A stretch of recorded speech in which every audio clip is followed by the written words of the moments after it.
ఎక్కువ మంది పిల్లలను కన్నవారే నిజమైన దేశభక్తులు అన్న ముఖ్యమంత్రి చంద్రబాబు నాయుడు మాటలకు అనుగుణంగా ప్రభుత్వం అడుగులు వేస్తుంది. రాష్ట్ర జనాభాను పెంచేందుకు పలు ప్రతిపాదనలతో పాపులేషన్ మేనేజ్మెంట్ పాలసీ ముసాయిదా సిద్ధమవుతుంది. 3 పిల్లల కంటే ఆస్తి పన్ను మినహాయించాలని ప్రభుత్వం నిర్ణయించింది. ఐవీఎఫ్ చికిత్స ఖర్చును భరించి మాతృత్వ సేవలను 6 నుంచి 12 నెలలకు పెంచాలని, తల్లులకు వర్క్ ఫ్రం హోం సౌకర్యం కల్పించాలని ప్రభుత్వం చూస్తుంది.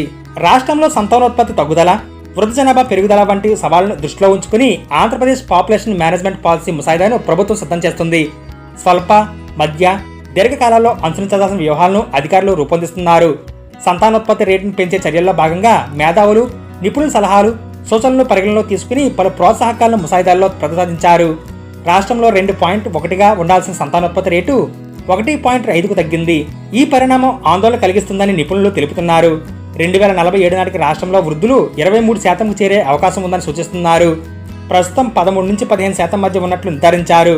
రాష్ట్రంలో 12% మంది దంపతులకు పిల్లలు పుట్టే విషయంలో లోపాలున్నాయి.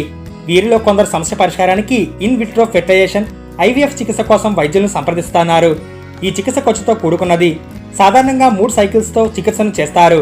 ఒక్కో సైకిల్కు 85,000 రూపాయల వరకు ఖర్చు అవుతుందని అంచనా. ఐవీఎఫ్ తర్వాత కొందరికి పిల్లలు పుడుతున్నారు.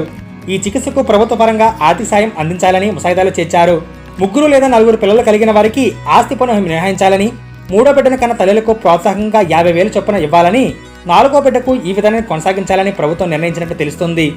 ప్రభుత్వ, ప్రైవేటు కంపెనీల్లో పనిచేసే తల్లులకు వర్క్ ఫ్రం హోం సౌకర్యాన్ని కల్పించాలని సిద్ధమవుతున్నట్టు సమాచారం. ఉద్యోగులకు మాతృత్వ సెలవులను 6 నుంచి 12 నెలలకు పెంచాలని, ప్రైవేట్ రంగంలో పనిచేసే వారికి దీన్ని వర్తింపచేయాలని ప్రభుత్వం యోచిస్తుంది.